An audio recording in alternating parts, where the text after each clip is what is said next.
Olá, bom dia, boa tarde, boa noite. A aula de hoje a gente vai continuar as correções das atividades complementares. Então essa é a aula 23.4 e a gente vai fazer a correção das atividades do sistema respiratório.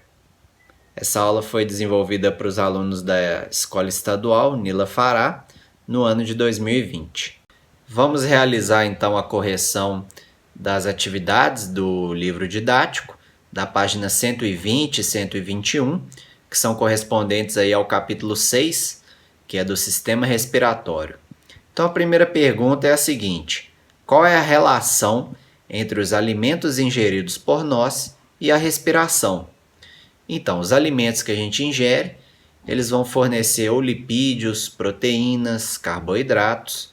E aí, por exemplo, a glicose, que é um carboidrato, lá na célula, a célula vai fazer a respiração que a gente chama de aeróbia, que é uma respiração que envolve a presença do oxigênio. Então, esse alimento, por exemplo, uma glicose, vai sofrer uma reação lá com o oxigênio, que é fornecido através do sistema respiratório, e vão ser formados, como a gente pode ver aí na equação de baixo, energia. E além da energia, que vai fazer nosso corpo funcionar, vão ser formados também dois produtos, que é o gás carbônico e a água. Então essa que é a relação, né, o sistema digestivo, ele vai fornecer aí o alimento e o sistema respiratório o oxigênio. Dentro da célula vai ocorrer então uma respiração celular, que é a aeróbia, e esse alimento vai reagir então com oxigênio, produzindo energia, gás carbônico e água. A segunda questão já fala o seguinte: para que ocorra o processo completo da respiração, é necessário que o gás oxigênio captado no ambiente chegue às células. Como devem ser ordenados os termos a seguir para que indiquem corretamente o caminho do gás oxigênio até o sangue, que o transportará até as células? Então a gente tem aí meio ambiente, cavidades nasais, brônquios, alvéolos, traqueia, bronquíolos, laringe, sangue e faringe.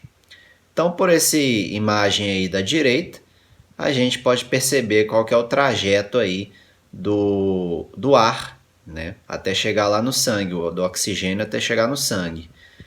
Então, pelo meio ambiente, ele vai adentrar ali nas cavidades nasais, passar então por essas cavidades nasais e atingir a faringe. Logo depois vai atingir então a laringe, depois a traqueia, e aí vai partir para os brônquios, aí suas ramificações, né, dos brônquios são os bronquíolos. Posteriormente atingir os alvéolos pulmonares, onde vai ocorrer ali a hematose. Então esse gás oxigênio vai entrar, vai passar pelos capilares sanguíneos por difusão e chegar então no sangue. A terceira questão está perguntando na verdade está falando, né, para identifique as estruturas do sistema respiratório que correspondem à numeração do esquema ao lado. Então o número 1 aí está apontando diretamente para os pulmões. Número 2 são os brônquios. 3, traqueia. E 4, as cavidades aí, ou fossas nasais. A questão de número 4 está falando o seguinte: pelo processo respiratório, o que acontece com o gás oxigênio que chega à corrente sanguínea? Bom, então esse gás oxigênio, se ele está na corrente sanguínea, ele vai ser distribuído para todos os órgãos e tecidos do corpo e vai chegar até as células desses órgãos e tecidos que estão aí pelo corpo humano. O que acontece com o gás carbônico que chega aos pulmões? Bom, quando o gás carbônico chega nos pulmões, ele vai ser expelido então pelo ato da expiração para o ambiente externo. A questão de número 5 fala o seguinte: ao processo da troca de gases respiratórios, dá-se o nome hematose. Observe o diagrama a seguir. Escreva o nome dos gases que participam da hematose e que, substituindo os números 1 e 2, completam corretamente o diagrama. Então, nesse diagrama aí da direita, tem o capilar sanguíneo, levando aí o número 1 alguma substância para o alvéolo pulmonar. Então, provavelmente é o gás carbônico. Do alvéolo pulmonar, leva uma substância aí representada pelo número 2 até o capilar sanguíneo. Então, provavelmente é o oxigênio, né? Então, esse sangue sai do capilar sanguíneo, vai lá em direção ao alvéolo pulmonar, levando o gás carbônico, e do alvéolo pulmonar leva o gás oxigênio, então, para ser distribuído para o restante do corpo e chegar até o capilar sanguíneo. Na questão 6, as paredes dos alvéolos pulmonares e dos capilares sanguíneos que os envolvem são muito finas. Essa característica proporciona uma vantagem específica ao processo respiratório. Qual? É justamente facilitar esse processo de difusão dos gases, né? Tanto o oxigênio quanto o gás carbônico, que eles vão passar mais facilmente se a parede desses, tanto dos capilares sanguíneos quanto dos alvéolos pulmonares, como elas são finas, isso facilita desses gases atravessarem aí essas paredes.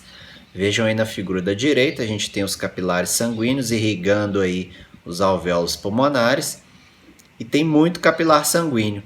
E tanto essa parede do capilar sanguíneo quanto do alvéolo pulmonar é extremamente fina, justamente para facilitar essa troca gasosa, né? Essa hematose.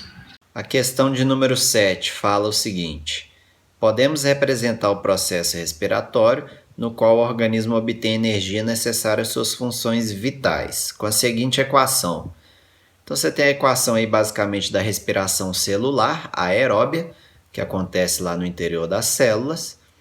Então você tem a glicose, que é proveniente aí da digestão dos alimentos, mas reagindo, né, com o gás oxigênio, que chega através do sistema respiratório, e aí produzindo energia e dois produtos, que é o gás carbônico e a água. Então a letra A, onde ocorre esse processo? Esse processo vai ocorrer no interior das células, né, que é a respiração celular, aeróbia. De onde provém a glicose? A glicose vem do sistema digestivo lá, quando ocorre a digestão dos alimentos. E aí é lançado no sangue e vai chegar até as células. O gás carbônico, letra C. O gás carbônico é um dos produtos da respiração celular. Depois de lançado ao sangue, que caminho percorre? Então, depois que o gás carbônico está no sangue, ele vai circular então ali pelo corpo, chegar lá nos alvéolos pulmonares e ser expelido, né, no ato da expiração.